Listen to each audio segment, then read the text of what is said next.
maka Faharsmania. Hadirin hadirat yang kami muliakan, kenapa baru sekarang ADMU ini dibuat, padahal Faharsmania itu berdiri pada tanggal 12 Juni tahun 2012.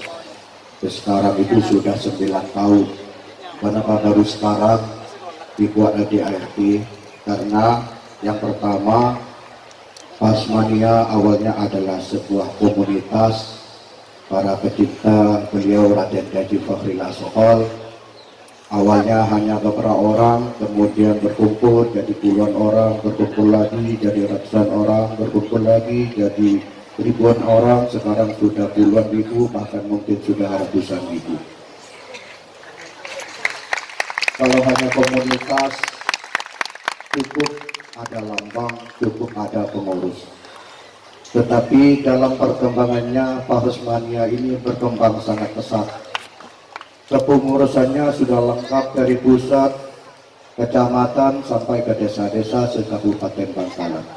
Bahkan di luar Bangkalan ada Faharsmania Banyuates Sampang, ada Faharsmania perbatasan Sampang Pamekasan, ada Faharsmania Mandani, ada Faharsmania Surabaya, bahkan di pulau sana ada Faharsmania Kalimantan Barat yang sangat banyak jumlahnya, Kalimantan Selatan, Kalimantan Timur, ada Bangka Belitung. Yang terbaru sangat membanggakan, bukan santri ini, bukan alumni, tidak ada kaitan dengan Faharsmania, tapi karena cintanya yang luar biasa kepada beliau Raden Gaji Fakhrila Sohol, kecintaan kepada Faharsmania, para pencinta zikir dan selawat di Banyuwangi mendaftarkan diri menjadi kepengurusan Faharsmania. Mudah-mudahan nanti disusul oleh daerah-daerah lain, bukan hanya dalam negeri tapi juga luar negeri. Malaysia, Masya Allah, di setiap daerah di Malaysia sudah ada pengurus Faharsmania-nya.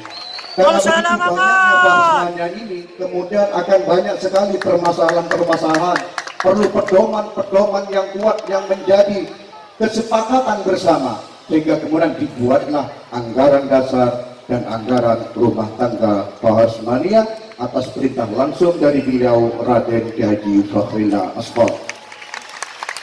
Secara garis besar anggaran dasar dan anggaran rumah tangga Faharsmania Kabinto, anggaran dasarnya ada 12 bab dan ada 20 pasal. Kemudian anggaran rumah tangganya ada 17 bab dan ada 60 pasal. Kalau saya bacakan satu persatu tidak selesai 3 jam. Makanya saya singkat-singkat saja penjelasan tentang ini supaya kita ketahui bersama. Yang terpenting adalah dari sebuah organisasi, apalagi organisasi sosial kemasyarakatan, adalah pedoman akidah dan asasnya. Faharsmania ini berpedoman kepada Al-Quran, As-Sunnah, Al-Ijma' dan Al-Qiyas. Artinya berfaham Ahlus Sunnah wal Jamaah. Selain Ahlus Sunnah wal Jamaah, pinggir dulu, tidak boleh menjadi bagian dari Faharsmania. Kemudian yang paling penting lagi adalah lambang. Lambang ini adalah menginterpretasikan keadaan jamiah secara keseluruhan. Ya, kita lihat lambang belakang mungkin kurang jelas. Lambang Faharsmania itu berbentuk bulat. Ini artinya sebuah wadah yang besar, yang di dalamnya adalah bagian para pecinta zikir dan sholawat. Yang kedua, bentuk bulat ini adalah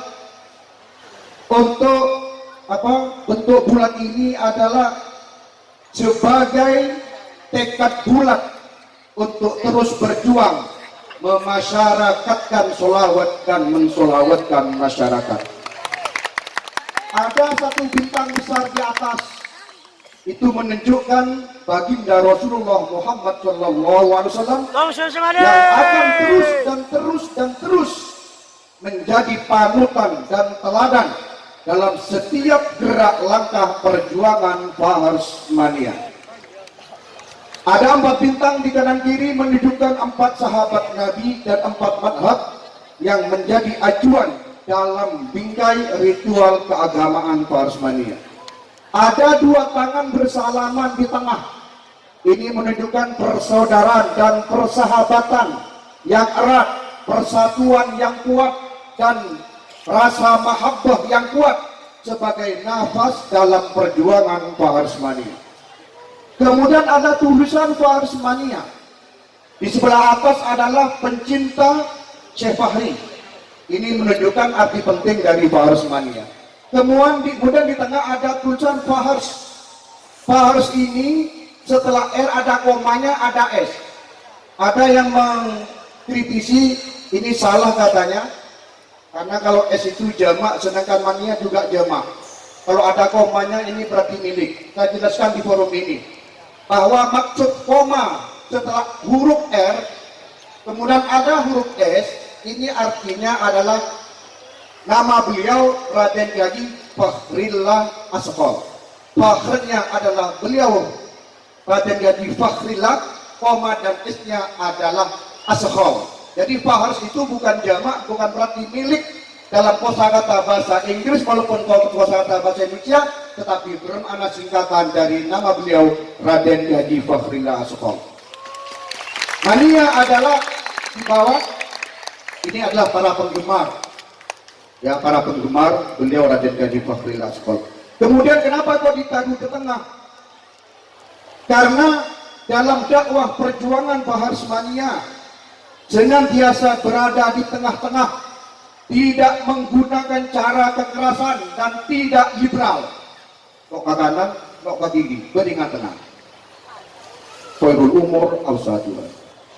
Dan berada di bagian bawah bulatan fanianya, ini menunjukkan untuk mengingatkan semua anggota Faharsmania untuk terus merasa tawadhu, rendah diri, jangan pernah ujub, jangan pernah sombong. Ada di bagian bawah. Kemudian warna dasar hijau menunjukkan kesuburan, kemakmuran, dan peduli lingkungan agar anggota Faharsmania senantiasa membantu kesuburan dan kemakmuran sosial di masyarakat lingkungannya. Tulisan berwarna kuning menunjukkan keceriaan, kesenangan, kebahagiaan, dan optimisme tinggi dalam melaksanakan semua aktivitas kehidupan dimanapun berada. Dan ini yang penting, visi, misi, dan tujuan. Visinya adalah mencetak, adalah visi dari Faharsmania adalah terwujudnya generasi pencinta zikir dan sholawat. Bukan kaunya adi bukti, motor selamat, banyak adikir, banyak sholat. Kemudian beliau Raden Kiai Fakhrillah di berbagai kesempatan beliau sering ada dalam menghadapi kebodohan zaman sekali mangken ini, kehidupan sosial masyarakat sekali mangken panika, kekacauan di mana-mana, sebisa menyelamatkan adalah memperbanyak sholawat kepada baginda Rasulullah Muhammad Sallallahu Alaihi Wasallam. Dengan perbanyak baca sholawat kepada beliau, Rasulullah akan hadir di tengah-tengah kita. Ketika nama Rasulullah disebut, Rasulullah akan hadir di tengah-tengah kita. Sehingga kalau terwujud generasi pencinta zikir dan sholawat, maka Bangkalan tidak perlu khawatir. 5 tahun lagi, 20 tahun lagi, 50 tahun lagi, mau kilo kiamat, 100 tahun lagi, tak kebeter. Karena generasinya adalah generasi para pencinta zikir dan sholawat. Visi tidak perlu saya bacakan, tujuan tidak perlu saya bacakan. Struktur kepengurusan, ada pengurus pusat, ada di Bangkalan. Kemudian tingkat kabupaten adalah pengurus cabang. Bangkalan ada di Banyuwangi itu, kemudian di Kalimantan itu adalah pengurus cabang. Kemudian ada pengurus cabang istimewa yang ada di luar negeri, Malaysia, namanya pengurus cabang istimewa.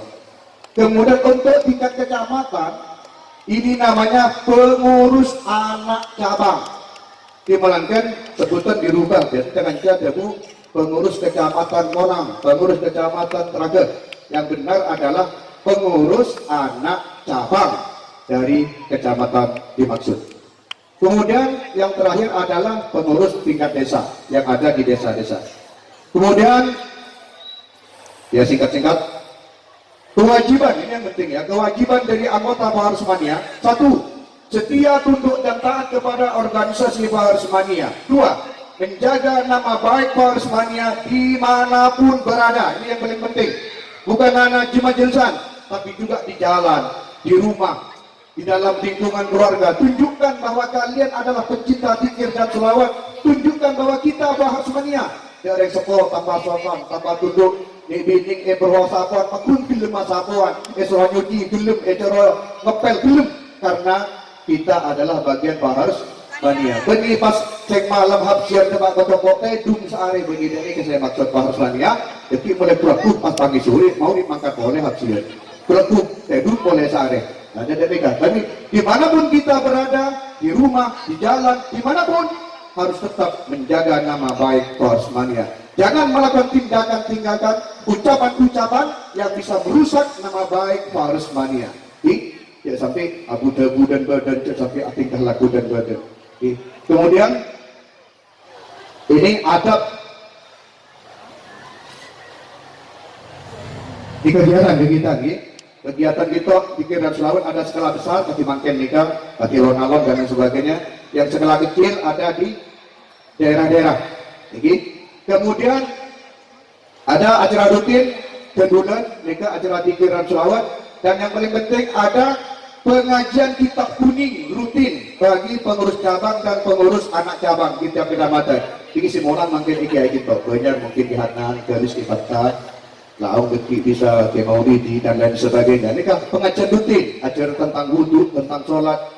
Jangan jadi anggota Baharsmania kalau tahu tuh wudhu, kalau tahu tuh sholat, maka kudu nanti akan pengajian rutin tiap bulan di tiap-tiap kecamatan. Kemudian di setiap acara-acara yang diadakan di tiap desa atau kecamatan, maka pengurus Baharsmania itu dan anggota Baharsmania menjadi panitia acara. Jadi umpama etisa terongan beracara, terongan galis, maka pengurus Baharsmania galis jadi tuan rumah, tentu segala macam keperluan tuan rumah, terutama yang berkaitan dengan beliau Raden Gaji Fahril Asqor. Dengan namira di bini, namira contoh ini, lainnya apa aja, contohnya namira, pan pada acara apa nore ragora, pokok nolongi ragora, pan pada acara, bapak langsung boleh, tergedapur resmi bini nolongi ragora. Lu kok nikah bagian dari kepanitiaan Baharsmania. Kemudian adab dalam majelis, itu penting, dia menyatakan jadi melanggar.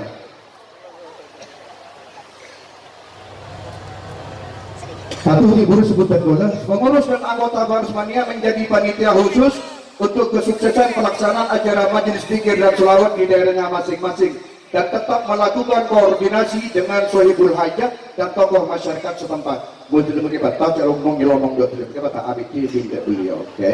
Dan bola Baharsmania evakuan Aladin acara ajunan, evakuan Aladin, tukang asapo, tukang ada tapi dan tukang apa yang dikonsumsi dan lain sebagainya. Semua tingkatan kepengurusan dan anggotanya memakai seragam dan atribut masing-masing. Ini maksud aku nanti seragam. Yang ketiga, berangkat dan pulang secara bersamaan. Ini kami langgar.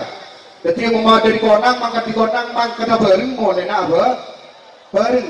Tujuan apa? Satu, keamanan diri. Tiga, lo begal orang jalan.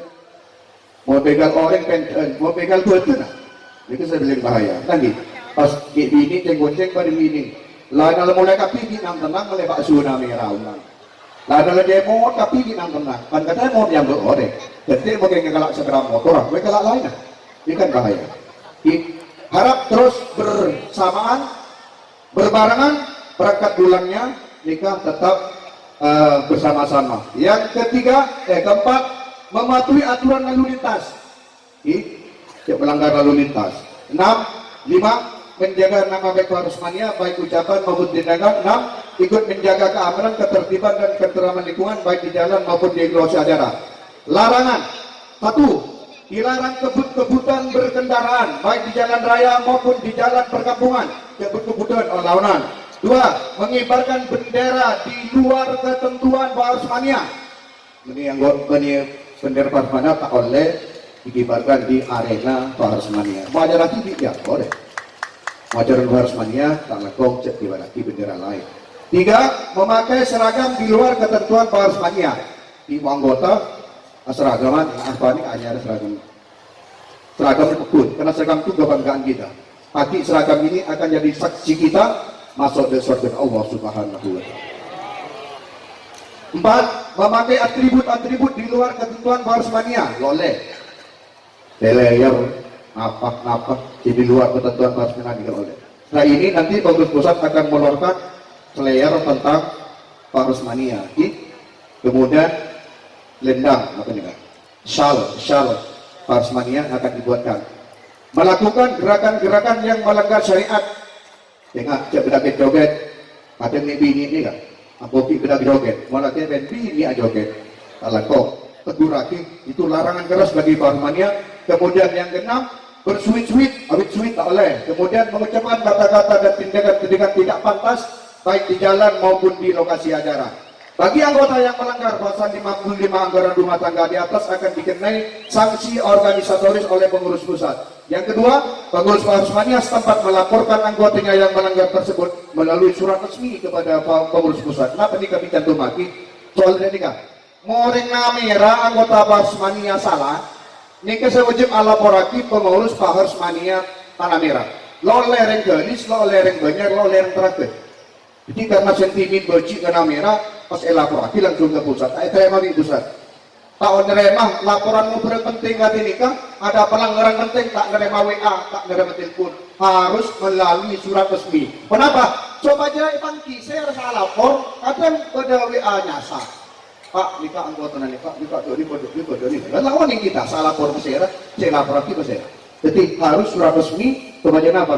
Supaya tadi betul-betul langsung ditangani oleh pengurus wadah. Sekali toh, sebagian besar siapa yang terngati dan untuk lebih detailnya